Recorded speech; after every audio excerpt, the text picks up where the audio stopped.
Oke, jadi melanjutkan yang tadi ya. Yang tadi kan kita sempat terpotong ketika kita membicarakan terkait pengambilan air dan di pertambakan yang ada di utara dan di selatan ya.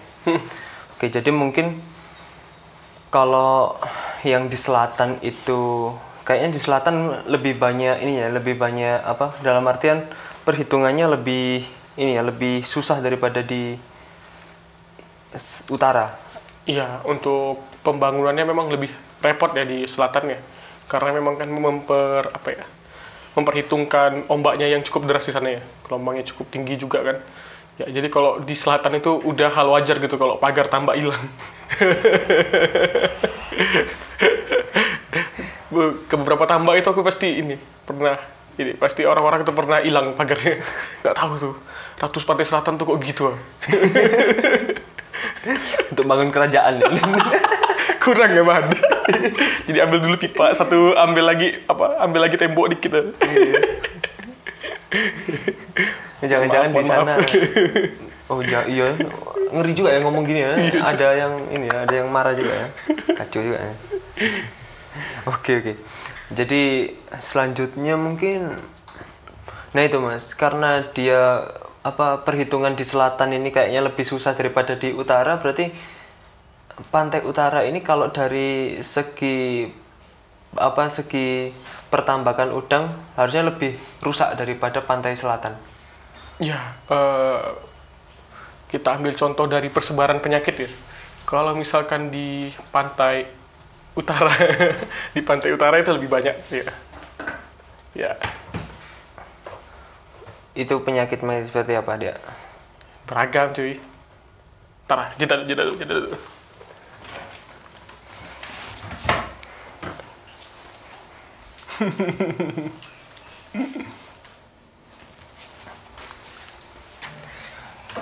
Berarti karena perhitungan dari utara ini kan lebih susah daripada selatan ya Mas ya? Yo. Itu berarti dia seperti apa Mas? Apa Mas dalam artian dari segi apa Mas dia terlihatnya dari segi? Ya sebenarnya untuk di utara sendiri mungkin kalau dari segi fisikanya ya mungkin lebih gampang ya ngambil airnya. Tapi memang kalau dari segi biologisnya itu memang air selatan tuh lebih tercemar umumnya. Air utara itu lebih tercemar ya. Karena kan memang arusnya nggak terlalu deras dan kita tahu sendiri ya di pantai utara itu ujung ke ujung loh tambak semua. Iya sih. Iya, jadi kalau satu kena penyakit ya udah semua kena. Merembet ya. Iya benar itu.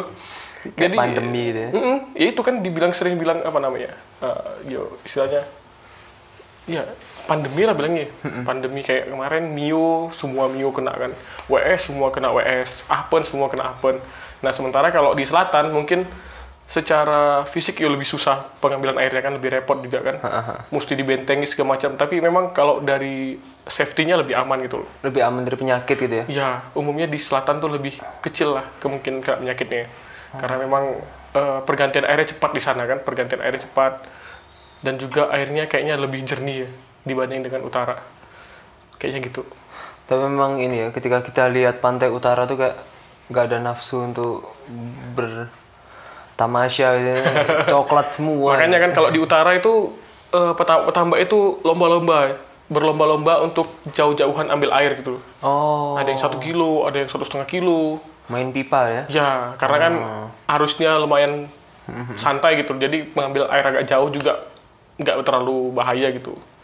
Beda kalau di selatan berapa ratus meter aja udah patah pipamu. Palu. Makanya kalau di selatan tuh biasanya mereka buat tambak itu ya di belakang di belakang pulau-pulau kecil gitu kan ada itu ya kayak tebing-tebing itu ada pulau-pulau kecil. Nah mungkin di belakang itu dibuat tambak gitu. Jadi memang yang dipilih yang tempatnya nggak terlalu kena arus secara langsung gitu loh. Tuh mereka kan takut juga tiba-tiba kayak kemarin kan kasus 2018 ya. Saya kemarin lagi magang tuh di selatan Sukabumi. Lanjut ya, Mas. Kebetulan itu posisinya saat itu katanya lagi isu-isu mau tsunami pantai selatan. Oh. Itu benar cuy. Posisi di situ gelombang ombak itu sampai ke tambak. Itu posisinya. Jadi ada 4 tambak di sana, 4-4-nya hilang pagarnya. Itu kejadian bener tuh, aku di sana posisi itu hilang semua ada 4 tambak hilang semua pagarnya. Dikit lagi udah mau nyampe kolam itu. Kalau sampai ke kolam lagi yuk, nambah-nambah masalahnya kan. Selain masalah tambaknya yuk, masalah juga kan udang-udang tuh nyebar semua ke laut ya. Tapi untuk air itu tidak ada masalah ya Mas ya sebenarnya. Maksud dalam artian ini kan tadi kan untuk pengambilan airnya, akses airnya ya. Tapi untuk kualitas airnya sebenarnya tidak ada yang signifikan. Ya tadi tuh di pantai kecuali utara penyakit aja itu ya. iya, karena kan limbahnya bercampur di sana semua ya. Iya. Kalau untuk limbah lain-lain sih nggak terlalu dia, karena kan ngambilnya agak jauh ya. Cuman kalau penyakit yo I see. susah dia kan. Tapi dalam artian gini Mas, apa kayak kalau Bandeng itu kan, ini bau tanah ini. Nah itu apakah dalam artian apa ya kualitas air tadi memang berubah ya walaupun itu mungkin tidak terlalu terlihat kecuali penyakit. Kalau penyakit terlihat sekali kan ya. Cuma dalam artian kalau semisal let's say kedua tambak yang ada di utara dan di selatan ini dia berhasil. Nah, itu apakah ada kualitas yang dibicarakan di masyarakat atau sama saja sebenarnya? Ya, mungkin karena pasarnya itu Bukan masyarakat sini. iya. Jadi memang yang dicek kan kebanyakan ya itu kan ada antibiotik atau enggak gitu, ada residu bahan kimia atau enggak gitu. Ada residu logam berat atau enggak. Nah, sejauh ini sih belum ada masalah ya, kecuali memang yang penggunaan antibiotik itu sering direject kan ya, direject di pelabuhan kan gitu. Dikembalikan lah dibilangnya gitu. Kalau yang lain-lain sih sejauh ini kayaknya belum ada ya masalah terkait dengan pengaruh kualitas air gitu terhadap ya kualitas udangnya gitu ya, kualitas hasil udangnya belum ada kayaknya ya. Paling ya itu kan kalau petani-petani yang rese aja kan ya, yang pakai antibiotik itu ya sering direject tuh. Tapi emang kan ini ya, udang itu kan lebih susah daripada melihara ikan kan ya. Jadi mungkin airnya pun dia juga lebih susah daripada kita pelihara bandeng biasa gitu ya. Ya tergantung ikan apa dulu kan gitu ya. Let's say ikan bandeng lah yang Ya bisa kalau kita dibanding bandeng mungkin compare. lebih mudah lah gitu ya. Lebih mudah untuk pemeliharaan udang faname khususnya ya.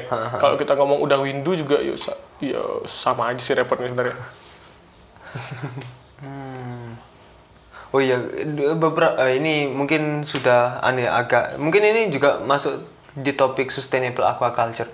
Tapi dalam artian begini Mas, kan beberapa waktu yang dulu ya, sudah agak lama kita tahu ada pembudidayaan kerapu ya, itu di kaki gunung kan.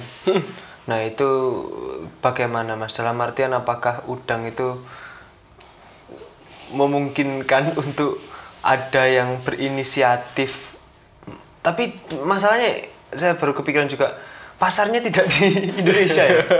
Agak kacau juga ini. Sebenarnya ya nggak masalah inovasi kan ya.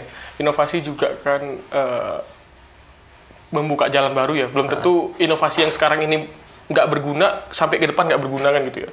Nah cuma untuk sampai saat ini ya sepengetahuan saya yang namanya pemindahan hewan gitu, yang namanya pemindahan hewan ke yang bukan lingkungannya itu otomatis effort yang kita berikan tuh harus lebih besar. Misalkan kita mau pindahin nih, kita mau pelihara udang faname di perkotaan gitu. Nah otomatis kan di sana kita juga harus menambahkan air tawar ini dengan mineral-mineral yang diinginkan gitu. Kalau misalkan kita beranggapan lah kalau misalkan udang faname ini bisa hidup di salinitas 0 atau 0 sampai 5 lah gitu. Tapi kan dia tetap butuh mineral.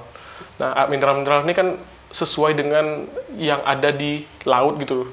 Artinya di sini effort kita lebih besar. Jadi walaupun mungkin secara ekologis dia nggak terlalu berpengaruh, tapi mungkin secara ekonomi berat gitu loh.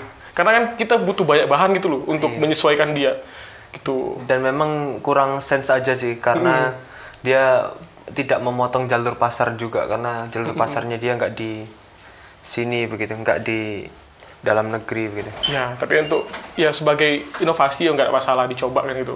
Siapa tahu nanti ke depannya air laut nggak memungkinkan untuk budidaya kan gitu ya. Terus kita butuh artificial seawater untuk budidaya ya mungkin lebih bisa jadi layak kan gitu. Atau barangkali ke depannya masyarakat Indonesia meminta kualitas makanan yang lebih bagus. Berani bayar lebih mahal lah begitu untuk makanan yang lebih bagus mungkin. Agak sulit itu kayaknya. Iya sih. Oke. Mungkin itu sesi pertama kayaknya lumayan juga nih. Oke. Iya. Apa ada yang tertinggal mungkin? Nggak ada kayaknya. Nanti sesi kedua aja ya. Oke, oke. Oke, terima kasih untuk sesi pertama, diakhiri dulu. Gak jelas sih.